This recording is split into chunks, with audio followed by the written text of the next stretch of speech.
Okay, great. Welcome, everyone. I hope you had a happy holiday season. It's nice to have at least a little bit of snow, but it's just have a traditional Christmas, if only for a few days. And so I'm calling the meeting to order. And the first item of business is the secretary's report, i.e. the minutes of December 10th.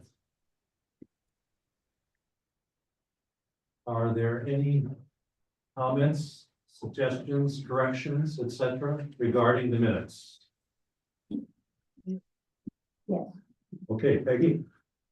On the second page, the last paragraph under the librarian's report, Carl asked Leslie to explain that should be how the institute process. House. Okay, Oh, I thought I fixed that. yes, okay, And also on the last page, Mary Ellen, the very end of that long paragraph, Mary Ellen, I think Casimir, yes, Casimir. Yeah, Casimir. yeah. KAZMIR. And then, in the same paragraph, but prior, I think we should clarify the part that begins on the revenue side. Mm-hmm. Go on to say about the increases next year, 11% and so forth. And then after 7 years, the percentage is 50%. To me, that sounds like we're saying the increases to the towns, and that's not what we're saying. Yeah. I think it should say after 7 years, the municipal funding share or model or something is projected to be 50%. Yeah. To clarify that. Okay. All right. I had a similar correction or clarification on the first page under capital campaign update, second sentence. It starts at a total of 136,973 has been raised by the board members. I think that should say either has been received from the board members or has been pledged by the board members. I assume that's what that means. Yeah, since the board members themselves haven't been out. Some have been out fundraising. You've been doing. Yeah. But the amount is what the board as a whole has contributed or pledged. Anything else? But that's for the capital campaign you're talking about. Yeah, capital campaign. I would probably use the word pledge, Yeah, I would say pledge. because it hasn't all been proven necessarily. Right, some has, but yeah. we just Right. Pledge would be Yeah, the, probably have. pledge would be the correct. Yeah, Mhm. okay, so this changes.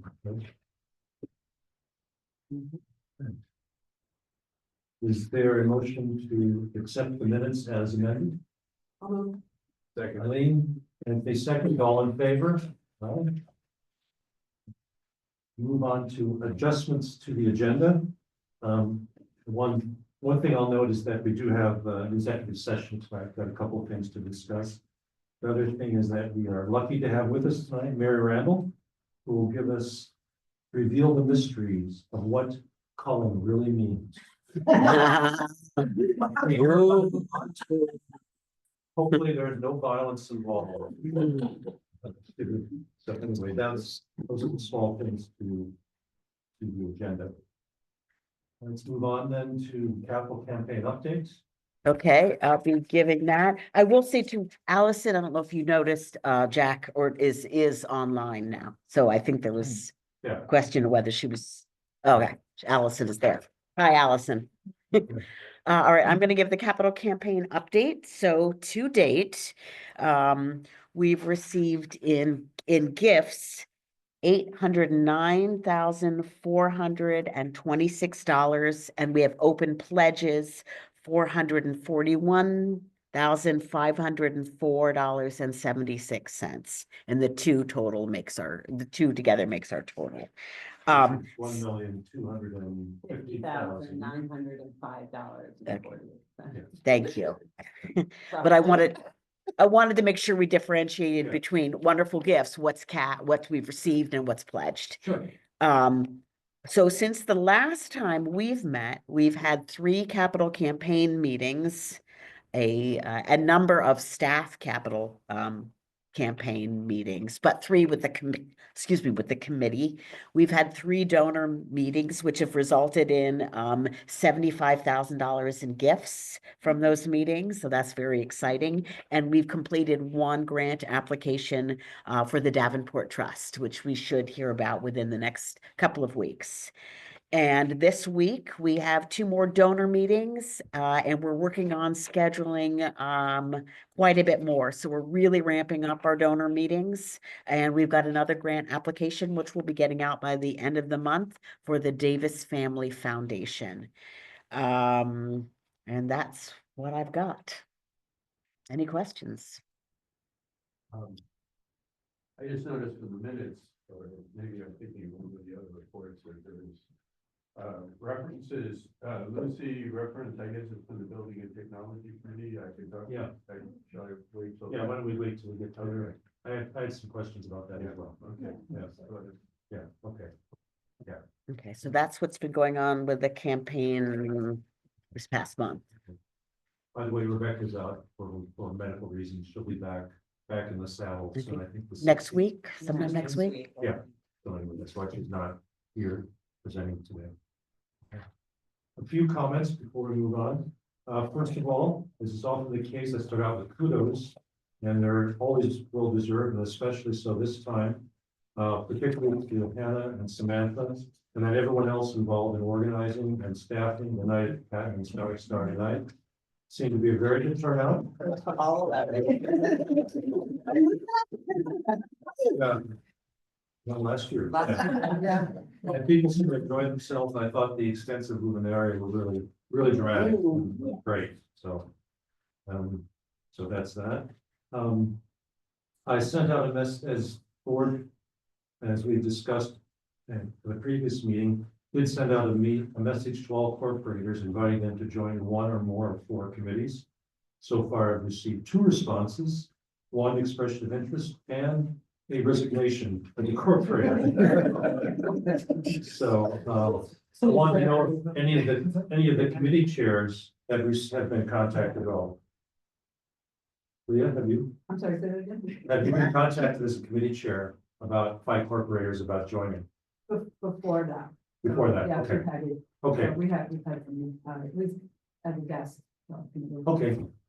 And how about development? Anybody? Well, Lauren has agreed to join. Okay, development, and great. That wasn't necessarily corporate outreach, but, did you? No. I was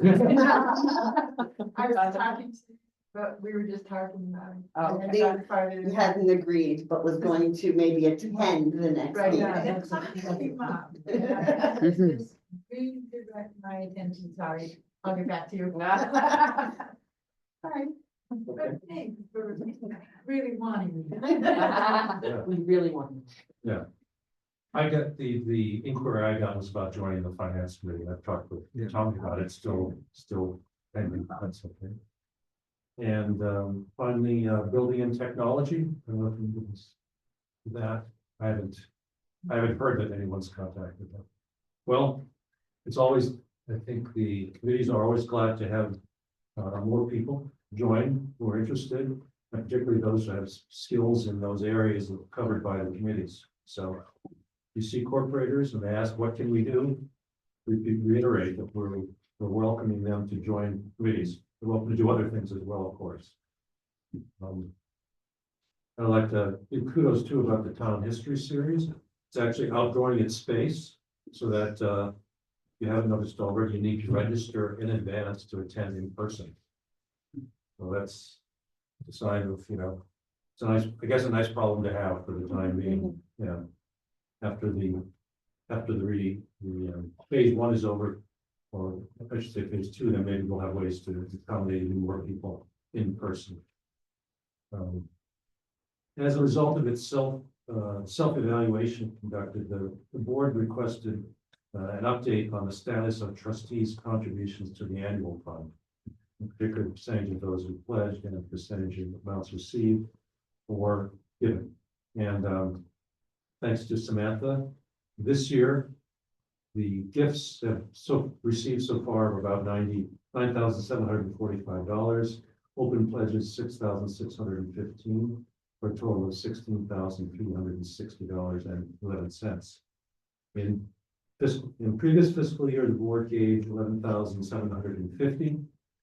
The year before that was $9,171, and the year before that, $8,549. Samantha noted that the industry standard for trustee contributions to annual fund is 20 to 30%, correct? Okay. So that would be, in our case, 30,000. Right? Yes, yeah, yep. Okay. All right, just point that out. Okay. The reason I provided this information is something that came out, again, of a larger discussion by the board on the self-evaluation. When it was decided we should periodically review, discuss, monitor, etc., progress of major policies, plans, and projects, varying on frequency depending upon the subject.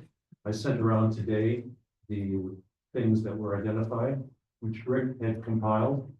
So things like the mission statement, investment strategy, whistleblower program, ombudsman program, conflict of interest policy, onboarding, strategic plan, community outreach and communications. Now, these are strategic plan. We thought about looking at those quarterly. The first ones I mentioned were annually, and then semi-annually development strategy, including business contribution strategy and discussing board participation in committees and recruitment goals, including DEI. So anyway, that's a full list. Different timeframes involved. I wanted to put it out there.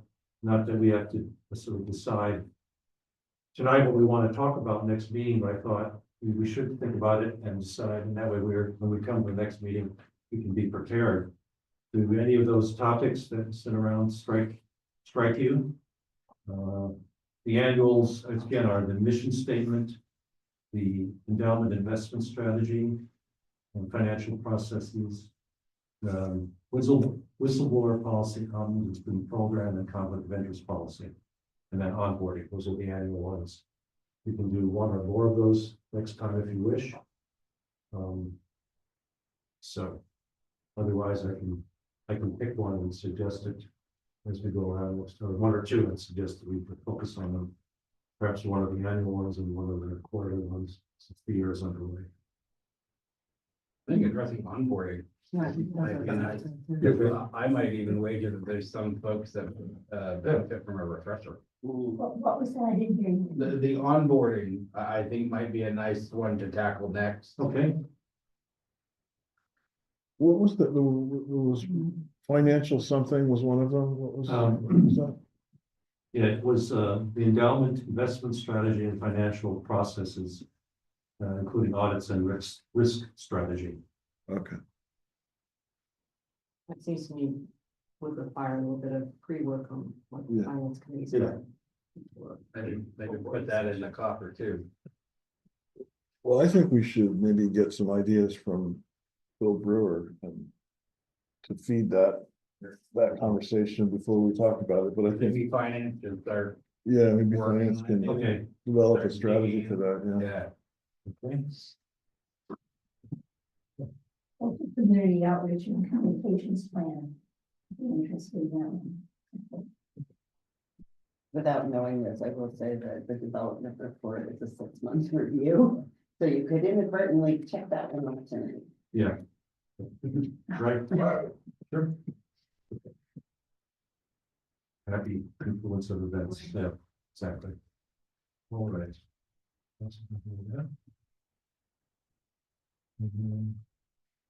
Finally, I'll just, since this always comes at the very end, I'll just note that the next meeting is February 11th at 4:30. Those are my comments. Any questions? We'll move on to the librarian's report.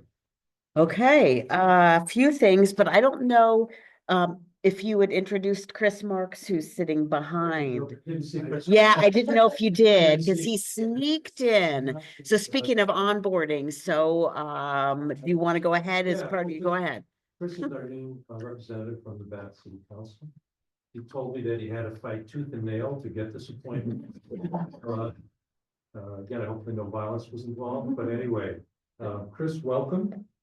Chris is the Ward 1 representative. Chris, do you want to say anything? Introduce yourself or any other comments? We'll quit while we're ahead of this time. Back there, if you want that. Next time we'll put another table out and get those things. Okay. Yeah, I didn't see that. Okay. Okay, all right, just a couple other things. You mentioned the town history series.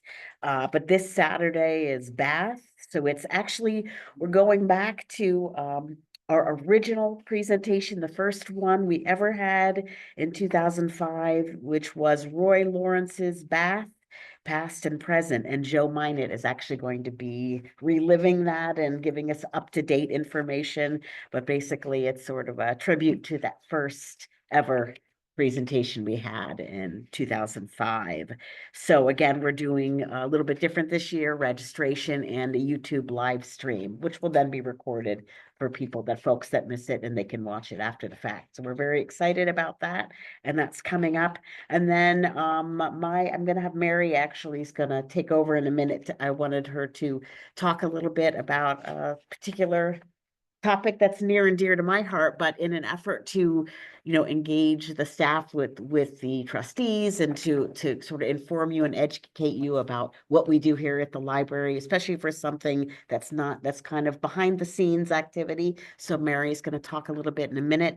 The only other update I wanted to give you is just an update to my building report that I gave in my monthly report, in that Efficiency Maine has now completed their paperwork, and the heat pumps have been ordered. We had to wait till they signed off so that heat pumps could get ordered so that we would get the full rebate. That has now happened. They've been ordered. So I got that information this afternoon. So it's about a 4-week out time from when the company should get them and then start that install, which is going to be happening at night, and they'll be just installing so many each day. So that install should start to take place mid to end of February. So that's what the holdup was with the heat pumps. We were waiting for Efficiency Maine so we could get our really nice rebate. And I think I'm going to turn it over to Mary now. I have So- one yeah. question, Oh, yeah. actually, just as an update related thing, and you talked about it before. The billing dispute with Consolidated. Is there anything more on that? I know that's been. Nothing other than, Michael's online, it's just now, I'm sort of waiting for Michael to respond what next steps. So Yeah, I just- passed everything on to That's Michael fine. Maybe- that I maybe- have. okay. Yes, I am in the process of notifying the Attorney General to see if the state has any interest in the fact that the company just unilaterally made a decision without any warning to increase the amount of billing for Leslie, you can tell me what the line, I can't remember the name of the line, but Yeah, I think it's a DSO, right? They give Yeah. 1 month warning, which was not enough time to go with a new carrier. I mean, we immediately took action. and they essentially raised the bill like 1,000%. Oh, more than that, yeah. Yeah. So anyway, I'm working on that, and then the plan is that in conjunction with that, we're going to be having Carl as the president of the trustees to write a letter to them asking, on what authority they felt they could do this to a nonprofit organization, and if nothing else, it'll get us into a position where we can perhaps negotiate, because they've basically said to Leslie, well, we're going to pursue legal action. So we're going to do this first and see where this has us land. Yeah. So, And just as a reminder, I did dispute it and they did credit us 1 month, but they did not credit us the full amount that I disputed. So, so that's kind of where we landed. Right, okay. All right. Anything else? Otherwise, we'll move on to Mary. All right. Okay, I'm gonna share this screen. I can just stand right here. Are you sure? Let me get Yeah. another chair. Oh, it's fine. No, you sit. Well, I mean, if you insist. Thank you. Just move on. All right, all right. Just give me a moment. I'm gonna share my screen because I can't not have a visual aid. Right.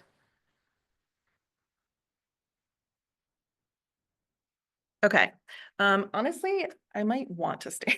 Okay. It's just who I am as a person, Okay. sorry. Okay, let's wheel it out a little.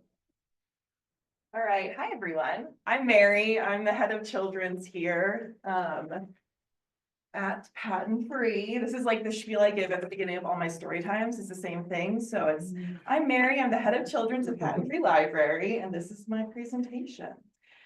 So can we? If you just actually- nod or something, is it like this? You just, no, I got it. I'll do it. Oh, you'll do it. Can Okay. you just move that so the Yep, I can minimize it. thing, we don't need to see us. Great. Okay. All right, so how many of you garden? Amazing. I knew there would be some hands. So we already kind of know what my presentation is going to be on, but how do you keep a garden healthy and thriving? You weed. It is necessary to weed to keep something healthy. So this is Weeding 101 for the children's department. I will say that every department is going to have a slightly different approach depending on the area that they are weeding and depending on the section of the library that you're in. So if you're a reference or if you are children's, adult services, all that, or fiction, nonfiction, etc. So what I am doing right now is I am weeding the nonfiction. And this is, I won't ask you guys the difference between fiction and nonfiction. I am a children's librarian, forgive me. Can you guess how many nonfiction books are in the children's department? We've got A, 1500, B, 3150, C, 490, D. Hey. All right, we're getting some Bs, some As. Oh, we may never know. There you go. Oh, you're all wrong. That was a You. trick. I tricked you this first time, I'm sorry.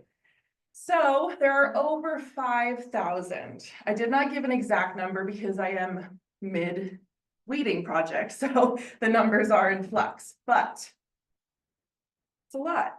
So I purchase approximately 85 books a month with approximately a quarter of that going towards nonfiction. So give or take, depending on what's available for publication at the time. It's not an unlimited amount of space. 5,000 books is a lot of books. So we have to constantly play a balance, like a balancing act. It's a balancing act constantly. So patrons are less likely to check out a book if it is visually unappealing. They don't want books that have peeling covers, dated images, grimy spines, etc. But that's not the only thing, obviously, that I'm looking at when I am considering weeding something. So we have every department has a slightly different way that they approach it, as I said. So I have to set parameters, right? I can't just go in and start pulling all the books off the shelf. So how do I set my parameters? Do I ask when it was created, the circulation in the last year, total circulation numbers, the last check-in? What do we think? What do I use? Oh, You guys caught on. I do in fact use all of these.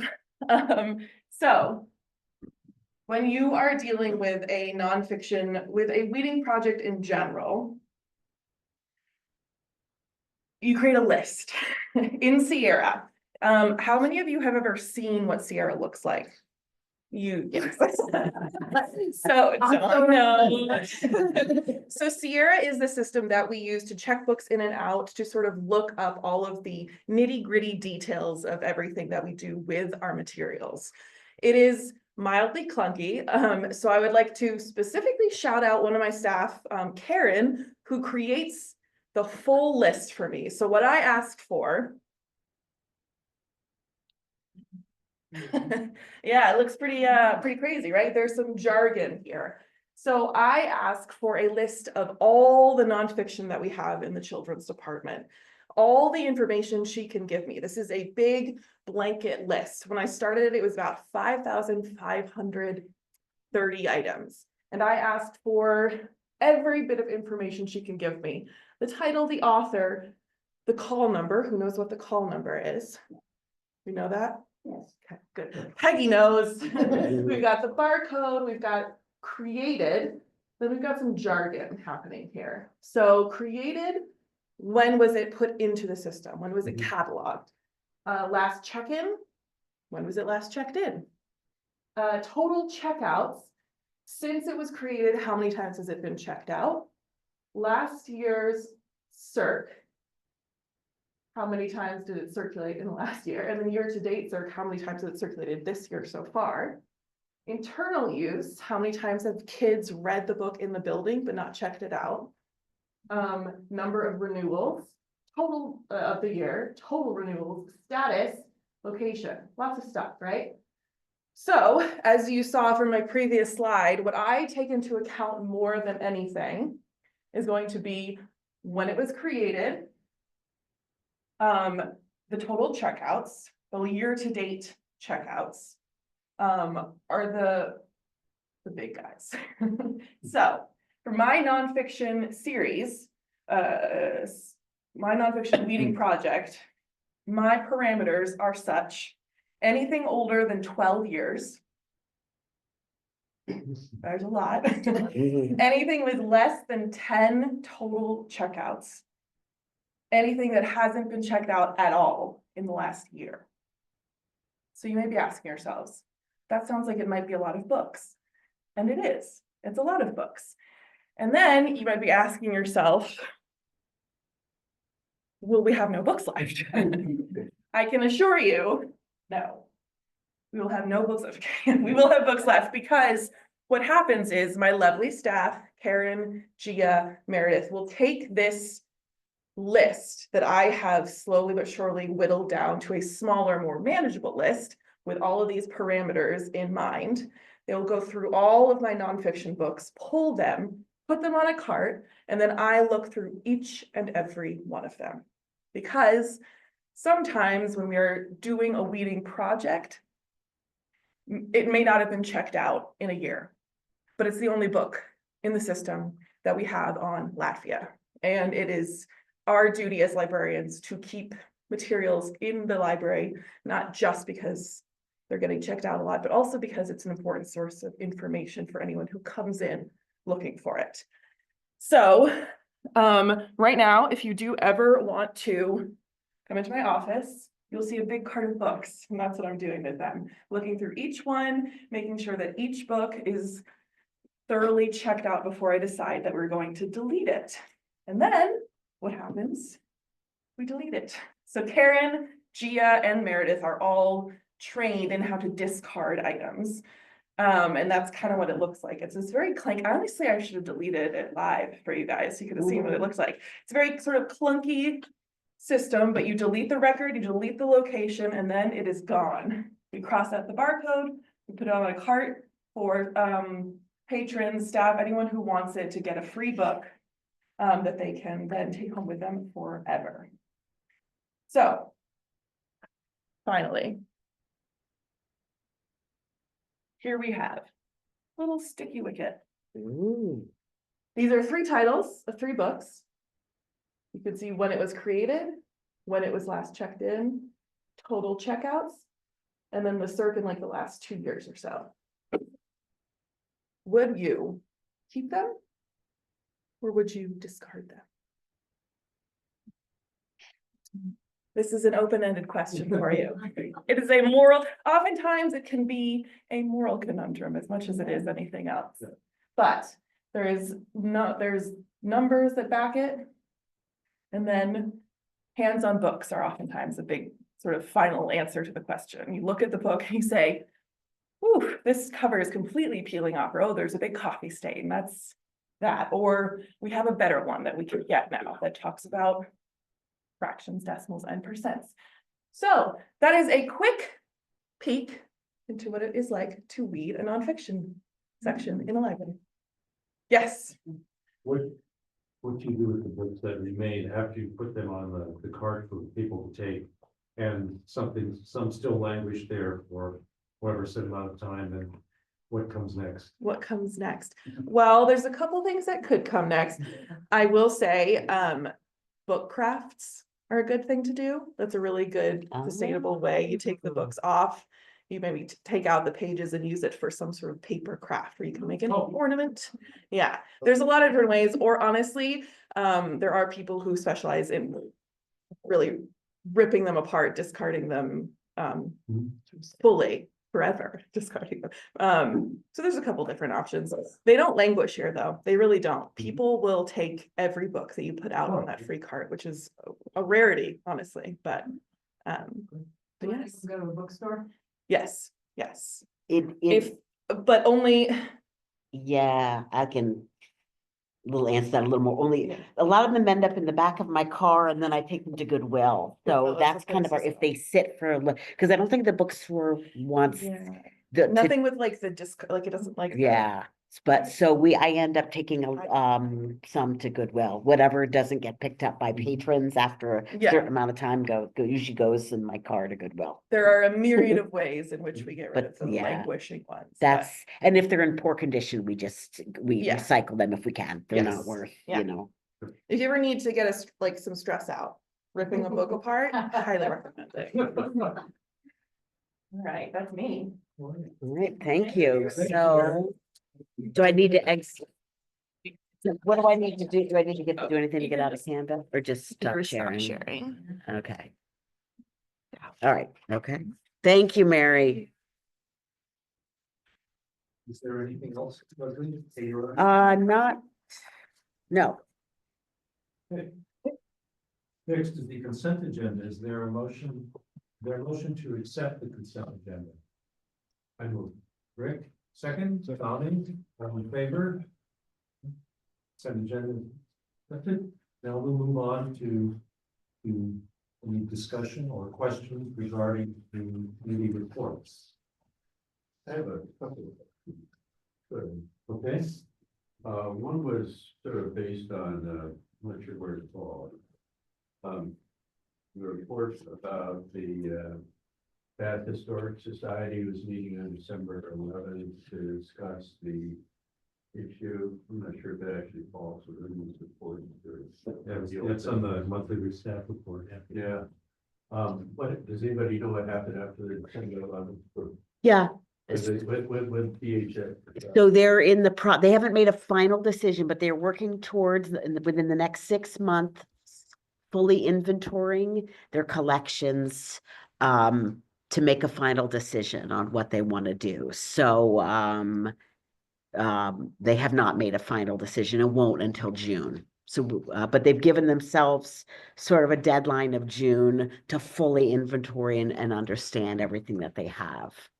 I saw that reference to the fact that taking them out of our system would result in some gaps and. Right, if they remove all of their holdings, it will result in some gaps in our collections, for sure. And then I had questions on Okay, I had one other one on the monthly staff report, if I could do that. And I think I know the answer to this because of what Elizabeth wrote, but I thought I'd ask anyway. I noticed that looking at the monthly stats, and the tell is that visits, new cards, and program attendance are all down over last year. And I know December's a slow month, you wrote that, but is there any ideas why the year-on-year figures are down? I think And I've just been doing actually the yearly stats for the towns.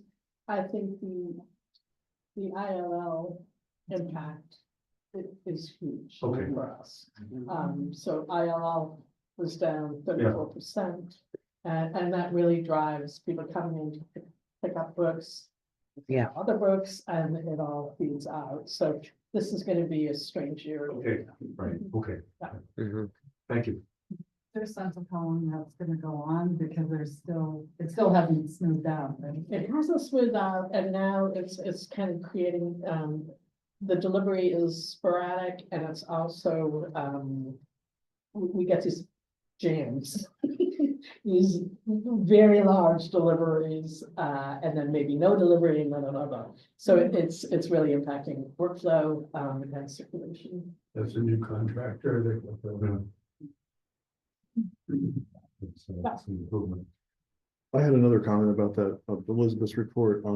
I think a really important thing, that she identified, I think, is this new disparity between using the computer workstations versus using the Wi-Fi. Right. And I think that that could really inform what we do with that space, Mhm. and or the, you know, the grant of the, Right, reimagined spaces effort.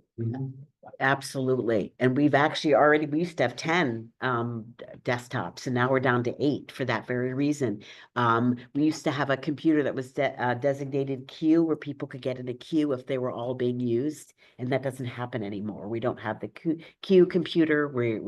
And I could see us, even as a result of this, maybe even going down to less public computers for that reason. So yes, it absolutely will inform future discussions about space and technology. Look at that sheet. The programming numbers for children's last year versus this year are actually higher. Yeah, yours, yeah, I saw that yours. was a And computer. Zara. Last Mhm. Yeah.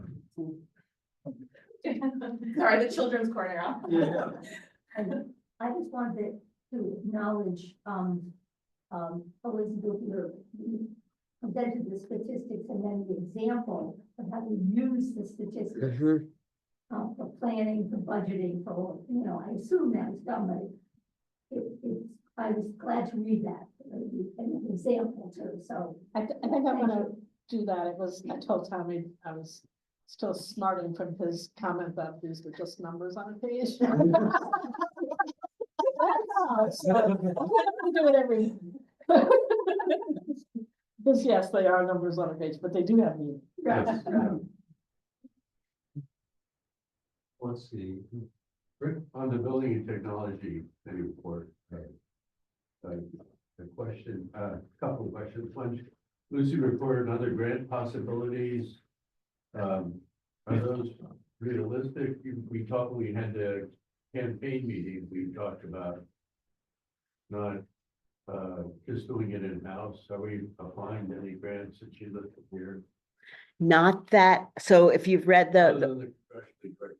right, no. The other one that was in her on her list, which the Building and Technology Committee reviewed, is not one. It's the one from the Department of Energy for power generation, and not power generation. I guess it's like battery storage, and so you know, for emergency situations, the committee decided that that was not something at this time that we would consider, and it's the reasons in there. So that was the other big one. There really isn't anything else right now. The other problem also is, as we're wrapping up this project with the MC, it's hard to go after funding when a project's complete. So that is, but right now we have nothing else with Lucy, other than if something with the congressional spending, you know, does turn into something more. And on the issue of the roof leak, is that where they refinished the roof, or is that a new, you don't know? Or No, that was an area that was completely redone.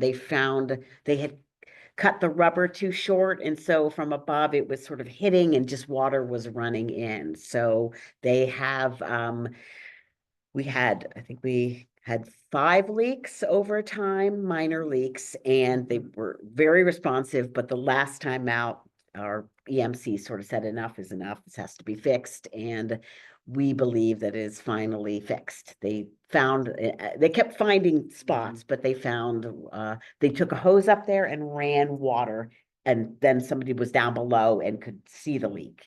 So they did a lot of work on that, and since that time, we've not had any, knock on wood. But No. we haven't had much rain, and it, even when it rained, it's the driving rain, it's the way that the wind would, so we are keeping a close eye on that. But so far, there've been no more leaks. Another question about the BMC committee. There's a talk of the technology plan in this committee. Is this the same effort that we're gonna talk about later in the agenda? or Yes. is that- Okay. Anything else? We'll move on to questions about finance.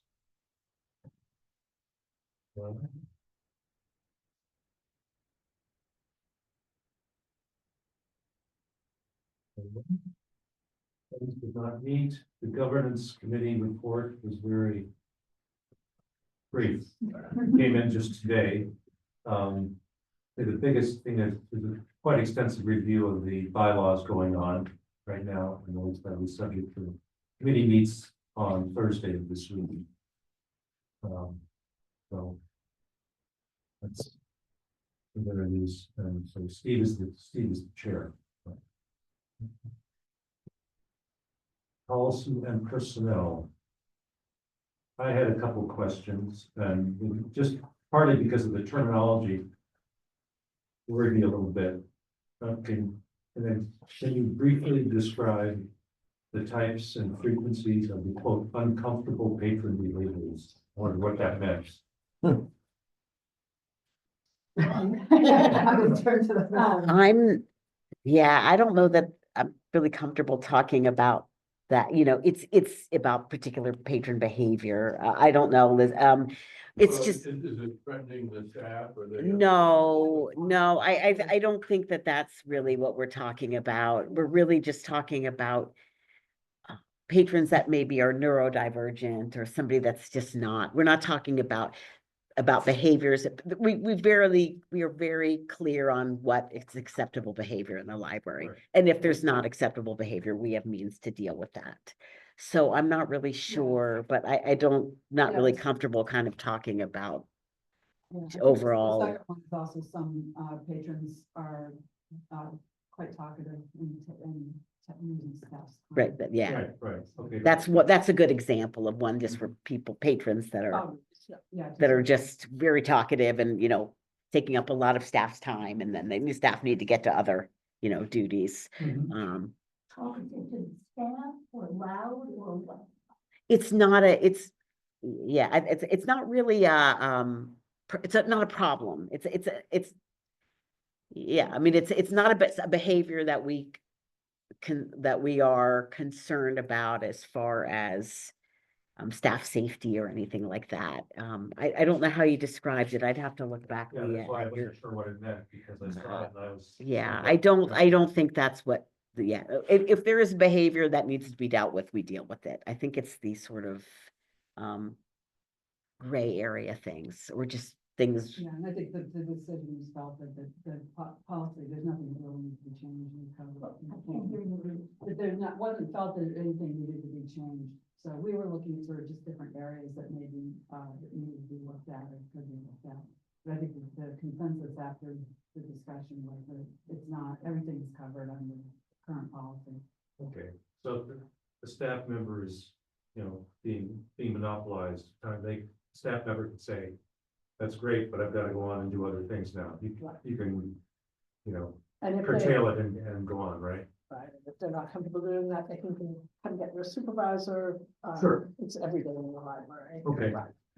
Yeah, and then there could be some internal training, staff training or review of that type of situation. But not a policy change. Okay. And then I was also going to ask about, if you elaborate a bit on the extent of this problem with the high value items not being returned. either the number of items or patrons involved. And I didn't understand Sarah's point about the losses being less than the total amount. I found that, I just didn't understand what she was saying. Yeah, I may turn that over to Mary. I can actually speak The up. high- Okay. yeah. Yeah, we've had we were unusual items that have a higher price tag just because they're multiple items put together in one. And we've had What, could you give an example? an American Girl doll kit or a Oh. backpack kit where it's Okay. like a bunch of items all Mhm. together. And so we've noticed an uptick in patrons, lagging on returning them, to the point where it goes into build on the account. Mhm. But we just had a bunch returned, which is great because we did our due diligence. Yeah, which is kudos to all my staff and everyone for really, putting their nose to the grindstone. You call, you email, you send a letter, you do all of the appropriate things, and then you see the patron and you remind them and they go, oh, and then they return it. So I don't know specifically what is referenced there, but American Girl. Yeah, that's Yeah. the doll Yeah. that was mentioned. so we got most of them back, and I will say I did change the lending policy. Just to make it a little easier to have patrons be held accountable for the dolls. There's a little more structure to the Mhm. lending policy now. One doll per household, an adult card in good standing. That was my compromise, so everyone can continue to enjoy the American Girl dolls. It can be returned in a timely manner. And it seems to work very well. Everyone's starting to return. So, that's good. The policy, not necessarily. Okay, Yes. okay. All right. If that Good. helps. Can I ask, are you finished, Bob? Yes. The Jack's Artist Committee, what's that about? That's there are two, policies, having to do with letter of agreement with, artists, and I think an agreement to how they're displayed. And that's been, time-wise, I'd have to go back and look at the dates, but it's several years since that's been reviewed. Pre-COVID. And so, yes, and so we're due, and so when it's been coming up, the issue is that an artist committee is formed, and they have not met yet. It's supposed to happen this month. And I think they're going to try to come up with more policy about how to, really in those areas. And I think it's a matter of, again, staff time, who's doing the work, who's taking the responsibility of organizing, because I think in the past, some of those things have fallen quite heavy on the staff. So, So we're waiting for them to meet. So, is it policy, is it also programmatic at all about having an art show or hanging art or, I mean, is that I think Part of people it. live Yes. on that yeah, I have to go back and. So we I mean, I didn't- formed a committee. This was before Jack took over. So when Mary Kate was here, we were talking about art in here because I used to manage the art in the community room and we participated in the art walk and all of that.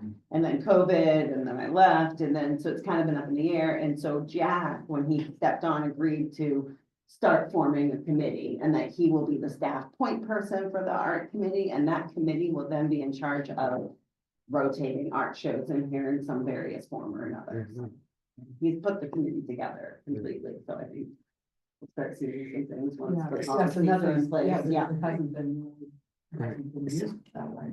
yeah, not in years. So they're gonna create policy, but then also will Will also be facilities, whatever yes, art yeah. that might happen. So, yeah, so you're right, Peggy, it is programmatic, and out of that is going to come whatever the new procedures and policy around that. So that's what we're waiting on. We don't know what it's gonna look like yet.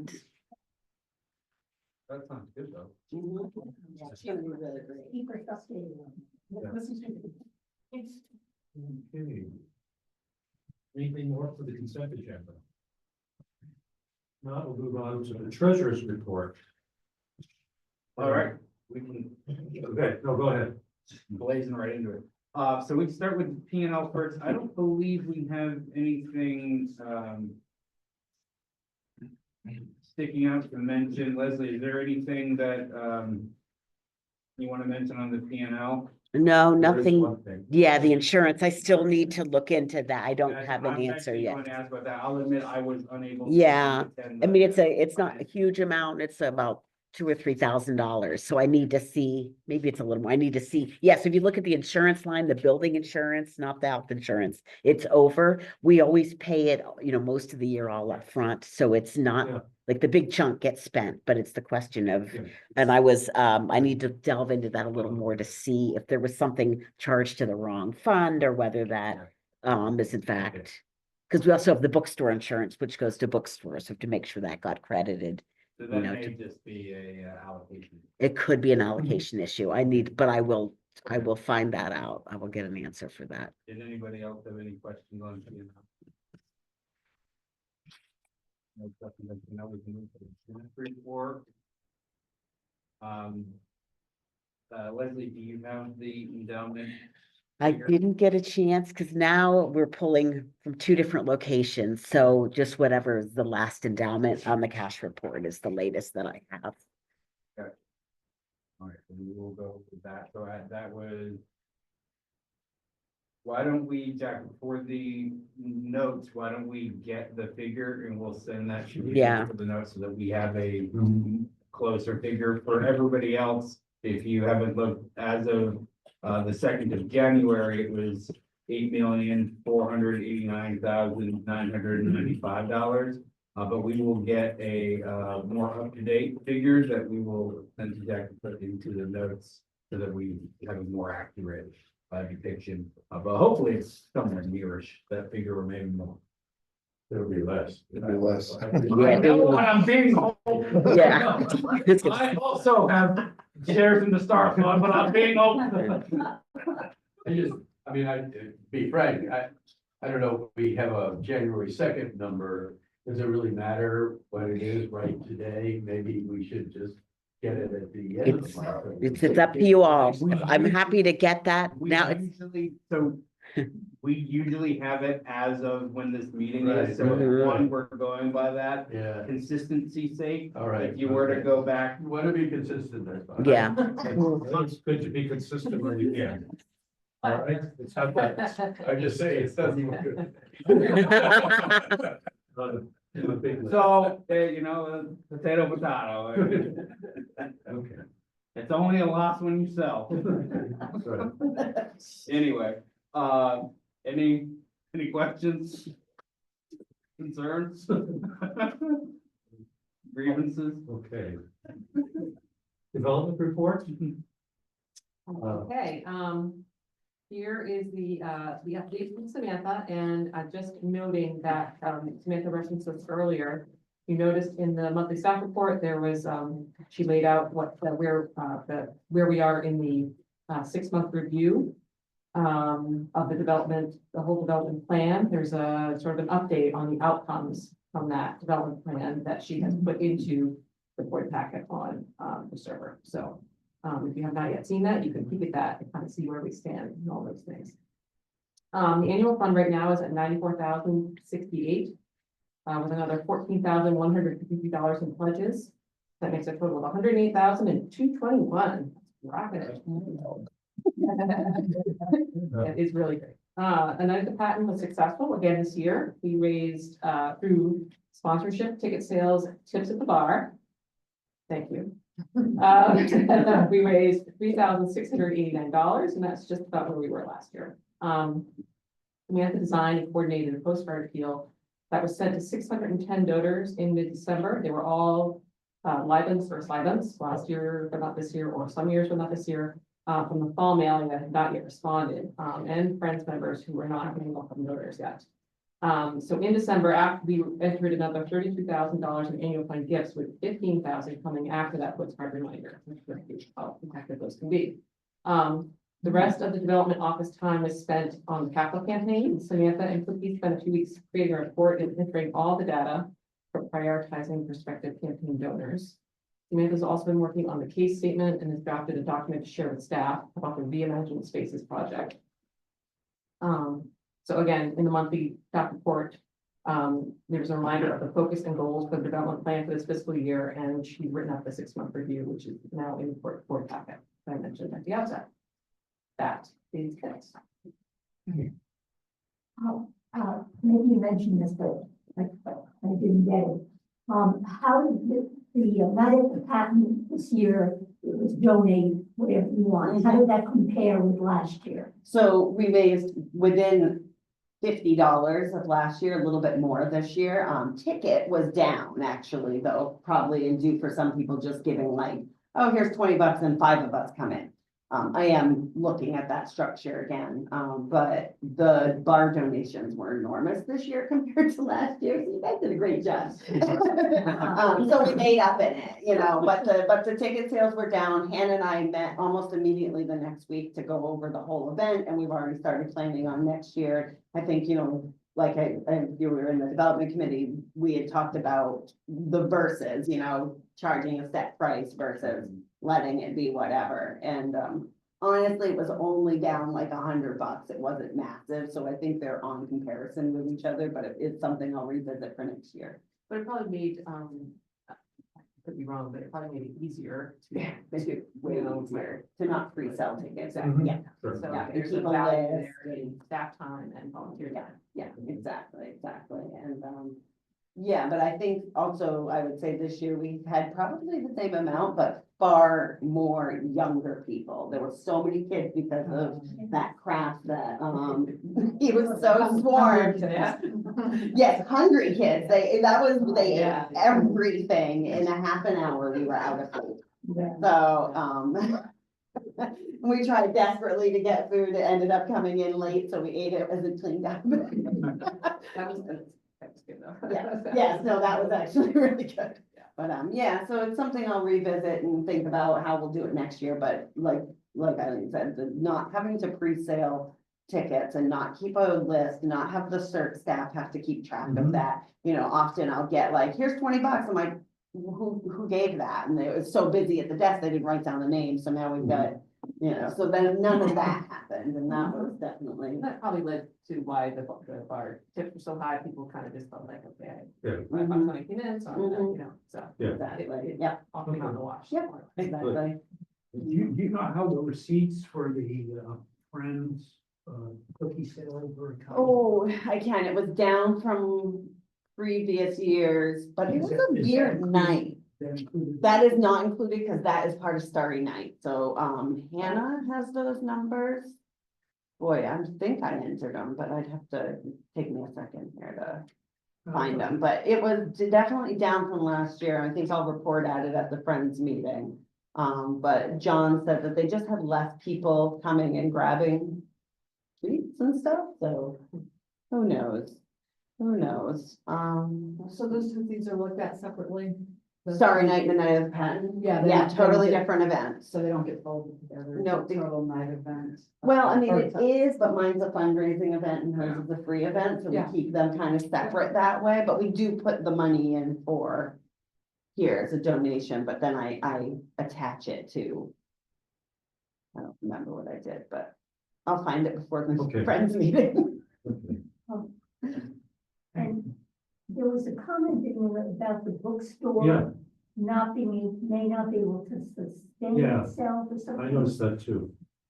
Yeah, it didn't quite make sense. From the Yeah. development committee minutes. Said bookstore will become an important Yes. part of the library budget, as they Yes. may not be able to sustain book sales in the future. Not bookstore sales, book sales.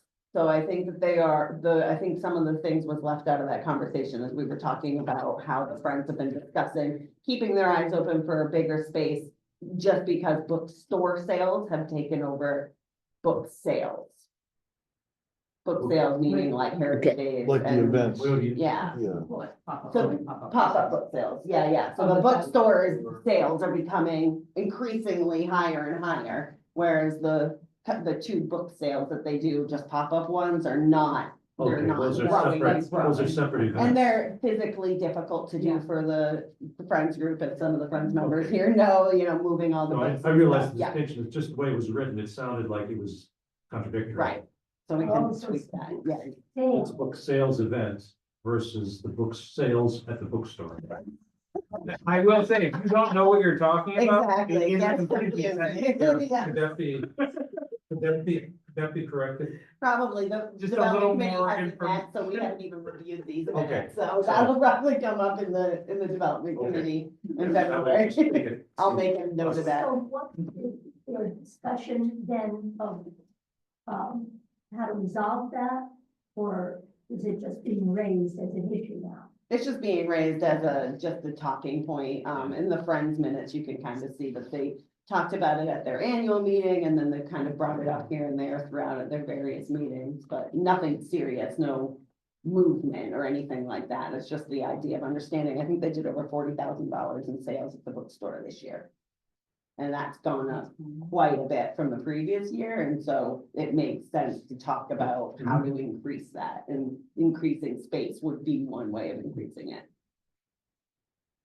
They weren't tucked away at that Right. end of this, way, then you want to get that. Right, maybe if they were more prominent in front and center Right, right, range, like there's all these things that come into it, but it's nothing that they're jumping or leaping at. It's just more of a discussion that's been starting to happen. Okay. Was a mention about a subcommittee to handle events. Is that being looked at in more detail? Just because the event planning does take a lot of time and different. We have homework before our next meeting in February, and that's one of the items we're gonna take a look at. How we spend our time during meetings and not having it just be. Where are we with the, with the event planning? It's more about, let's work on the fundraising piece here and have. I'm wondering if that's a way to reach out to corporations. So I did do that. And I secured 2 corporators who are willing to be on the event committee. They came out of volunteering at a night at the patent. And so that's my homework before our next meeting, is to confirm with them that they want to do that. And then we'll start doing that, because the spelling bee is right around the corner. So that'll kind of be their first big, and then that'll keep that work out of the development committee itself, which is so small. It just seems better to have somebody else do that. All right, if we're done with that, we'll move on to town and area school activities. I think we did, speaking of activities, though, we have the last community, was it Woolwich that just did their contribution? Yes, Or- just received it yesterday, I think. Yeah. Okay, so everybody has funded now, provided their funds, okay. But that being said, anything else you want to bring up? We have. Yeah, Chris, I promised that the campaign committee that I would raise with you an issue, and I'll do it all sides, but since you're not familiar with what's going on with the capital campaign and the discussions we're having on the outside framework of the library, so let me talk to you about it before. Do we know who the municipal rep is gonna be for West Bath is supposed to be out? So I didn't know if that's. I assume that'll be something governance will talk about at their meeting this week. I'm assuming that governance, that's something that, I mean, that's, So that's on hold pending. I don't know. I mean, I guess I'm waiting for directive from governance about how we're moving. Every time there's a municipal rep, what the plans are for that, who makes the contact. On the agenda. Yeah, Yeah. needs to be on the agenda. Yep. We talked about the timing about when it starts and that gets. Delayed. At least while we still have it. All right, then let's move on to old business. What's never old is the budget, and the 25-26 budget. You've seen it. Leslie gave a few notes, noted there were some minor changes done in a couple of the categories in order to keep the total budget amount unchanged. So Leslie, do you have anything you want to say? Not really, just the 2 minor changes that I noted in the budget notes and so that's budget 3.2 as opposed to budget 3.1. So that was the only change from the discussion that we had at our December meeting. Pretty straightforward, but the total amount is not changed. We have queued up meetings with City of Bath to talk about the municipal funding request. Right, I saw that the email today from Mark Myers back saying he would. Get back with us, right? So we're just waiting to hear back from the city. He suggested a whole range of dates, and this to, sort of, come down with hard figures about the revised funding model for the town, and starting first with math. So before that, that is the crucial one. We can't move on with anything else until we get a readout on that from Bath. And it's going to be Mark and the new chair of the city council, said, And Julie Millett, the CFO. Oh, yeah. Miriam, Johnson. I say, I know her first name is Miriam because that's my wife's name, but I don't know her last name. She So was it one starts of with the a J. students when I worked at the law school, she was one of my students that Okay. came through the Okay. school, actually. Okay. Need to make a motion. Um, to approve budget. Allison, are you there? Allison asked for a briefing from me the other day about the story behind the changes to the funding model, and I thought it might be useful just to discuss it briefly before we make this decision about this budget.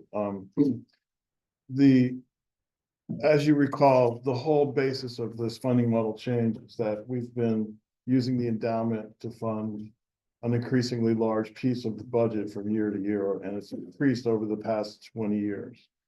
The towns used to finance about half of it, but it's now cut down to almost as low as 30% of it.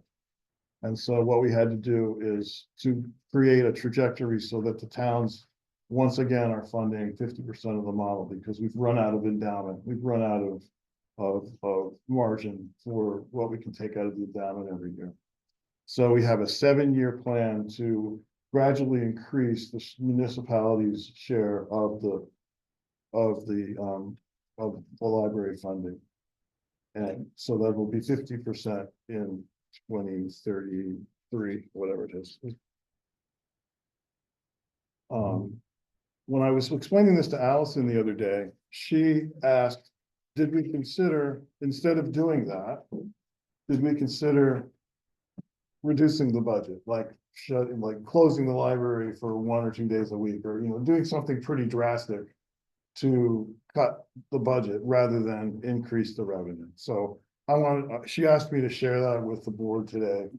So I'll just throw that out there we did discuss this previously in both the finance committee and the board, but that is when we go out to the towns and ask for this, increasing amount over the next 7 years, we'll just need to have a good story to tell. Like, why didn't we close the library on Mondays and Tuesdays or something? And why are we doing this instead, or whatever the story is? So I just wanted to put that out there, because Allison expressed concern about it. And I think it is a good concern, just to make sure we have a good story to go with what our plan is. So I have a question, do the libraries, the towns informed that this is going to be happening? I mean, do they know it's going to be 7 years? Can they plan? It's not No, happening yet. it happened. We haven't. It hasn't happened yet because we have to. Are we talking, have you talked about? Well, we have talked to, we've talked to Bath, about this. Yeah. We haven't talked to the other towns yet. What do you think? If I was in a town, I'm in a town. And we didn't get we haven't had our town meeting, and it's gonna, when it comes up, they're gonna say, why is this happening? Thank you for that great summary. If anybody asks me, I'll be able to tell, but the town needs to plan this to know Yeah. that for 7 years. Yep. So are you gonna, it would seem like that's what we should. Well, do. Yeah, and so the other moving part to this whole thing, which I didn't mention yet, we talked about this before, but the thing that we talked to the city of Bath about was to weigh the per capita contributions from Bath slightly heavier than the other towns, so that they would take a slightly bigger share of the overall municipal funding. So we would simultaneously ramp that into effect as we do this going up from 30% to 50% funding effect. So that did have the effect of softening the impact on the towns that aren't Bath. So the increases for the towns with our current budget are not too wildly different than what they were last year, I think, for, the one handout, you can see what they are on the handout that's called Yes. Muni Funding Exhibit A, which shows the increases over the next 7 years, the dollar values of the increases. So for example, in Woolwich, this year, we're proposing what is that? Almost $7,000 increase, which isn't too crazy. It was about that last year. In Rouseck, it was $1,000. In Georgetown, it's $3,000. West Bath is $4,000, $5,000 increase this coming year. So it's not too nuts. But to address your question, our intent is we've been working through all the numbers, trying to come up with an agreement. And then we go to the towns and talk to them and present it to them and try to get their concurrence. So it's not gonna be a fait accompli by any means. Yeah. No, Right. But we've been trying to work all the traps through. But we got that But- first. yeah, and that's the thing. Right. Without Beth's concurrence, That's a selling point. this, this They plan have first. would not really doable. Right. Right. So that's why Bath is the first thing. We have talked with them and they've agreed in principle to this type of plan.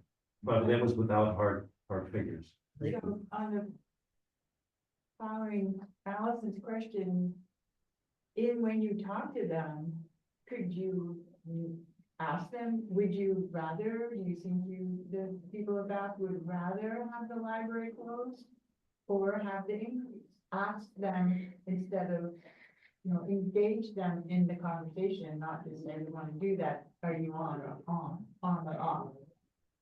You know what I mean? I think we say to them is, okay, you don't like it, but what do you think should change? Yeah. I'm not gonna suggest closing the library, but I want them, if they don't like it, they should come up with some suggestions. That's the style of still, holding power. You could say, we considered this alternative. And, we might be having a bad day and might not think of it. To say, well, what close the library, who knows? But Suki's got her hand up. I would just second that. I think the sooner you talk to the towns are already building their budgets now. They're starting their budget process, and the sooner we get to them, the better, and the easier it's going to be to talk to them. So I Right. think the sooner we get our ducks in a row, the better off the more positive. And I think Tommy's got some good ideas of ways to approach things, and I think it's going to be important to use that. I think Carl has a good idea of saying, what is your suggestion to your alternatives? But there are things like property values will be less if you don't have a library connected to your town. You can go way back to what my husband Roger pulled out his 2008 history. I think it's a 10-year history when the towns were giving 50%, 55% of the budget. And so over time, I think that's the kind of thing that they need to know, that it's been a slippery slide and it's not something that's happened overnight. Right. And I think the other thing, once we can't move forward until the board approves a budget, so we have some hard numbers. So that's what we're waiting for. That's what we've already started the conversation to set up the meeting with the city of Bath. So in advance of the board, but we're not going to meet with them until the board's approved the budget. So that's really what we're, trying to do today so that we can move forward with these conversations. Right? You've got a guy behind you there, Carl. Cool, okay. Chris, why don't you go ahead? Okay. Thank you. So first, let me just say you don't have to convince me. I wanted to be here because I'm a super fan and I'm all for, when libraries are closed half a day Sunday, I was like, well, when's the kid gonna do his book report that's due Monday? Mhm. And if I understood correctly, so those, because I only got the packet from Carl 24 hours ago, and I didn't go through it very thoroughly since I'm new. So the towns provide 30% now, and it used to be closer to 50%. It's 31% now, and it used to be 50 or Okay, more. so I think that's an important part of the story, and I'll just add because I remember, I'm originally from Virginia, grew up in Richmond and lived there for almost 50 years in Virginia. And I remember, on not a library issue, but when some of the public universities were like, wanting more autonomy from the state and saying, University of Virginia, I remember, was like, well, you only provide 6% of our budget. Now we used to provide more, we're almost a private university. And that sounded very bad. But when you look at, what's the state's interest? The state's interest is in subsidizing undergraduate education. And when you looked at what part of the budget that was, the state was still subsidizing it the same amount. It just so turned out that the university had bought 3 hotels and an office park and, ran the hospital, which has a huge budget. So that's the other piece. It's like, you need to kind of show, I think, in addition to say that it slipped, it's not because you now own a hotel and then the budget has gotten bigger. It's just that there has been this erosion and slippage. That's the part B. But again, you don't have to convince me, and I will certainly be on your side when the presentation comes. The best. Or likely to be on your I side. would say that some of us, I speak for myself, I am concerned over the next several years for the towns, including my town and Lawrence, Georgetown, that the towns will be willing, because it's going to be over time significant increase. So I think, while I do feel at this point we need to go ahead, I would not like to see the library closed more, but I think it is an issue. I personally am not wedded to the 50%. I think I've stated this before. I think we have to work at diverse areas of funding as well. Perhaps be maybe more creative.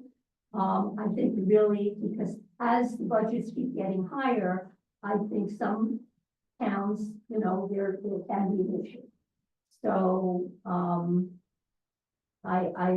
while I support the budget, I am on the finance committee and I do support the budget, but I do have concerns because there'll be significant increases over time in the towns.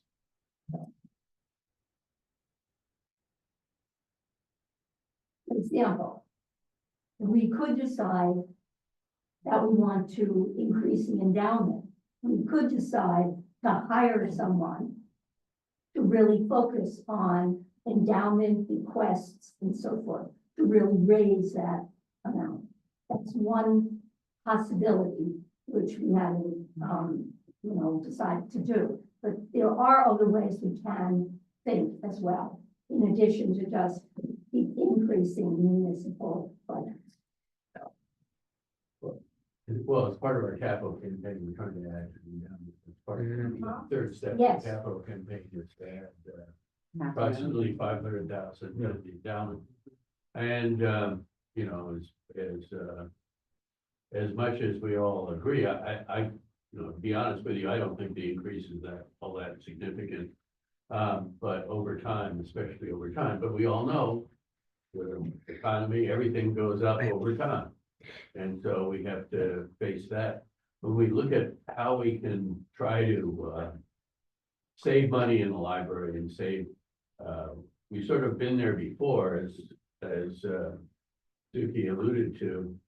And even cutting back the days that we're open doesn't really significantly provide us with much additional capital. I mean, it's basically probably at most in the low 4 figures, right? Yeah, I'm If gonna have to that. look, being closed, I think when we open Mondays may give us $30,000 a year. It's gonna be a drop in Because the we still bucket. Work Monday. It's like library's closed, but the full-time staff are still getting Right. paid and working, so. So, And- yeah, And it's very hard. I mean, we all sit here, we all look at the budget, we see what programs are being done. It's very hard to figure out where we could significantly cut spending, to make up the difference. Now, what I see the staff doing is managing innovative programs on a shoestring. The craft projects, everything else is not a lot of money, but it has significant impact. And the alternative has always been, well, you can cut staff. Well, if you cut staff, you might as well, cut everything else at the same time, and you become a library that's only open 3 days a week.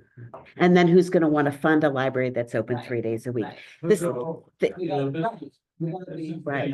I think, this is the problem we face, and we try to manage Right. it, and let's hope we can do it. But as you said, the percentage of the towns under the funding model we're proposing is going to be less for the towns. Less than what they're doing now in terms of percentage.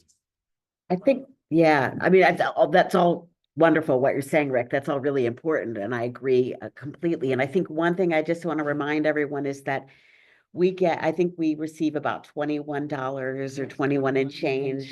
Yeah. And the state average for library service per capita is about $35.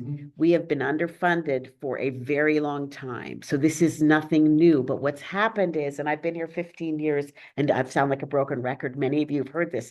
There was a period for about 4 years where we had flat funding that hurt us. We are so behind the 8 ball because of that. We are just trying to catch up. We have no choice now. we had to draw from the endowment. We had to use carry forward this year. We are running so tight. There is no wiggle room. We are And then very, very good stewards of our money. We aren't spending money. We can, our materials budget hasn't gone up. We're doing what we can just to retain good staff, but we are struggling even with these increases. We have paid family medical leave we're paying for now. We have an increased van delivery. Materials go up about 5% every year. These are things completely out of our control. Contracts for an elevator, having service on an elevator, on our maintenance for our HVAC. This goes up every year. Running this building is expensive. So we don't really have a lot of options, but I think we have to remember, the other thing that I want to say is when we worry about, I know, select boards, but it's really the voters. And we have always had enough of the vote, and we have to leave it to the voters to make the decision on whether they want to fund. If we don't ask because we're afraid then we cannot be the library that we need to be. We need to ask. It's up to the voters to decide whether they want to support us or not. But we have to ask. And if we don't, I think I would not want to enter a conversation with, this is what we could cut until we've already asked. If we have not done that, Right. we need to ask first. And then for what we really need to run the library. And then if that doesn't come through, then we look at what we need to do. But we haven't even asked. Right. And that comes first. In the last 10 years, we've doubled our fundraising. So to say that we haven't put any effort in wouldn't be right Right. either, because we have literally doubled what we Right. bring in on the annual fund. So we've been busting our butt Yeah. trying to Yeah. make up, but you can only, and I think that goes for fundraising. You have to ask. Right. And if you ask, we have to ask and not be afraid to ask. Do we, Campaign sets that example. Allison? Yeah, I wanted to correct one thing that I think I heard, and I'm maybe at a disadvantage because if these documents that you're talking about are on there, I didn't get a chance to look at them, but that's why I hate Zoom. But Tommy, our budget went up last year. The request from last year to this year was 3,000. I thought you said 7. It was 3. I thought I remember it being like 6 or 7. Oh, but I could think be you wrong. have it I'd have to look I might at be the. wrong.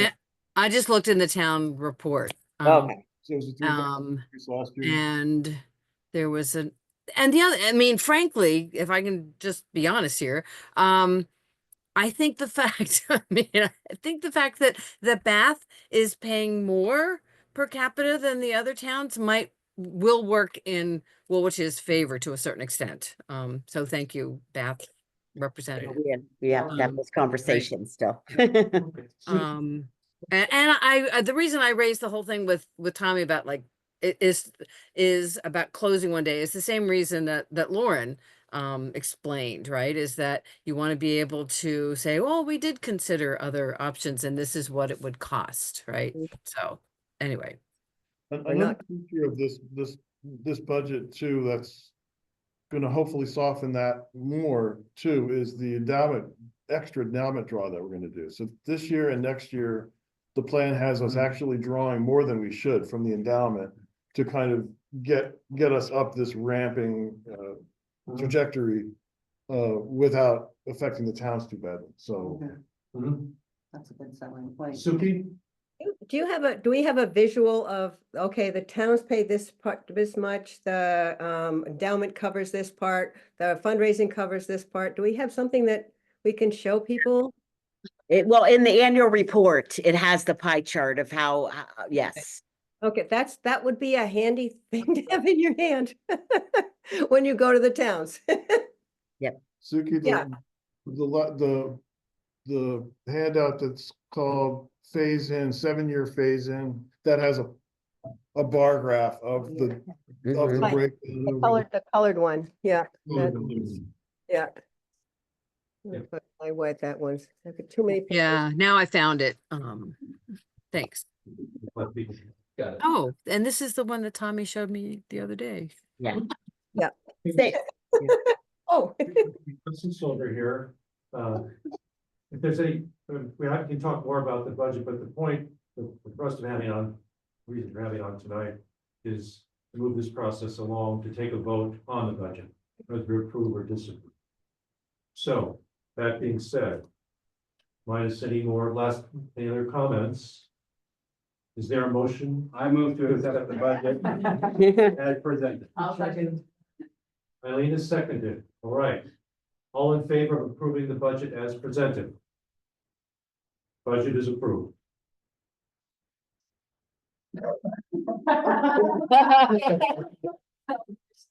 Okay.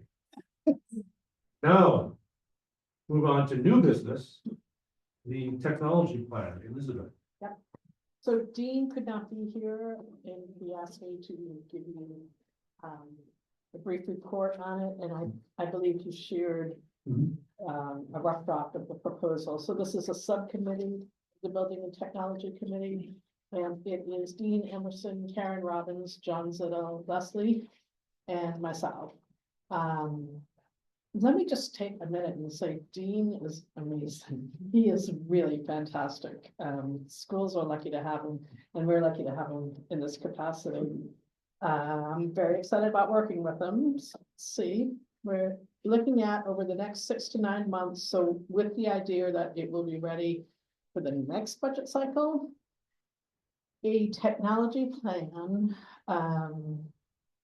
that will do a few things. Number one, in this plan, we will articulate our technology vision or a mission statement.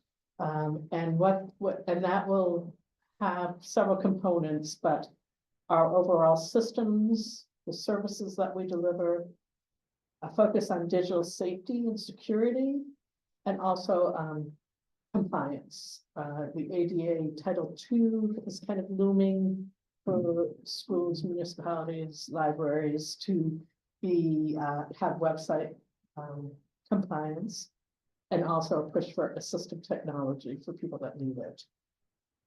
The second focus or second step in the process will be an initial needs assessment, and Dean and the committee would recommend that we have a third party do that, come in and with a vendor that we haven't used, to come in, and they will do an inventory, an analysis of trends, and also make recommendations for the plan. And then the third step, we would solicit community feedback and input with visioning activities, surveys, and workshops. The plan itself, Dean has kind of given us, I think, a very comprehensive plan for the next few months, certainly enough work to do for the next few months.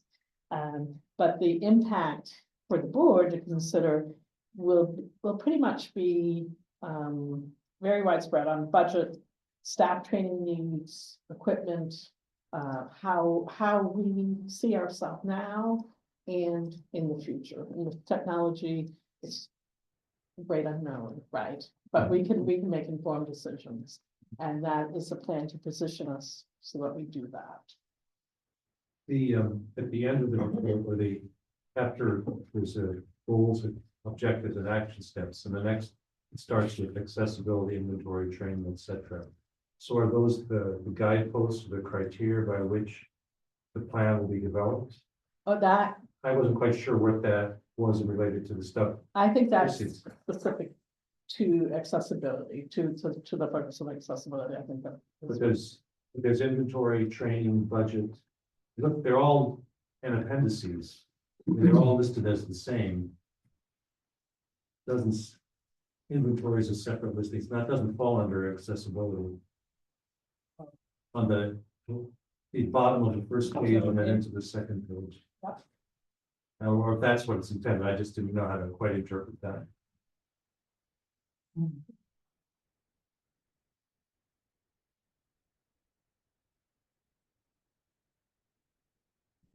I sort of- That's just overall. Those are That's- Yeah, those are just components of the That's plan. what I had. Yeah. Components, that was my question. Yeah. Yeah. Okay, all right, because they can see, okay. Yep. All right. Are there any questions for Elizabeth? At this point? Are you- I'll also just add one thing. This was identified in our strategic plan as well. So this has come out of Right. that as well. So that's, Is there any special funding we need to worry about for accomplishing this? Well, for this budget cycle, it would be that consultant for the assessment. Do you need any names? And then, Pardon, you need any names for that? we will, yeah, I have some more. okay. oh yeah, pass those. But then, of course, there will be the next budget. But Yeah. Mhm. So we have budget to pay for a consultant. No, I'm sorry. next budget. I don't believe that we have a budget. I'm sorry. For Well, the- this is all new, this consult, so we would have to look for, probably capital reserve unless it was a small amount that we could, but this is all just coming up, so we haven't started the work to identify and get costs yet for that. So this budget, you're speaking to 24-25. Right. Right. Yeah, and I'm unclear whether we were planning on doing that in this year's budget or putting that into the plan for future, No, I think that's. this year's, that okay. has to be- So we'll be coming, at the time that we need to spend money that we cannot absorb from operating, we'll be coming back to the board with a request. Right. But we aren't nearly at that, Yeah. at that time. But this plan is also to help us inform us for future budget, when we're planning, how much do we need for technology? How much do we need for Yeah. replacement of hardware? How much do we need for software? How much do we need for consultants? All of that. So for informing the future, that's primarily what this will do. But the consultant might be in this budget. Yeah, This Okay, is- that's the good. consultant is to help us with the plan. Okay. No, I understand the need for it, is the budget in question. Yeah. So, This is work that has to be done. I think it's very forward thinking of you to jump in and do it now. It's really timely. Yeah. Thank you. I think mainly just to clarify that it's informational at this point Yeah. and moving forward and not looking for a vote every time. right, it's just right, at this point, just letting you know what we're up to. That's really good. Okay, yeah. All right, thank you, Elizabeth, and thank you to everybody on Building Technology who's done all this work already. Really give it real shape, what's the direction. We still have an brief executive session ahead, so we need to do a motion to move into executive session. Or exit regular session and move into executive session. So proposed. Rick, proposed, is there a second? Anthony, okay. All in favor, we'll do that, and so now we will move into executive session.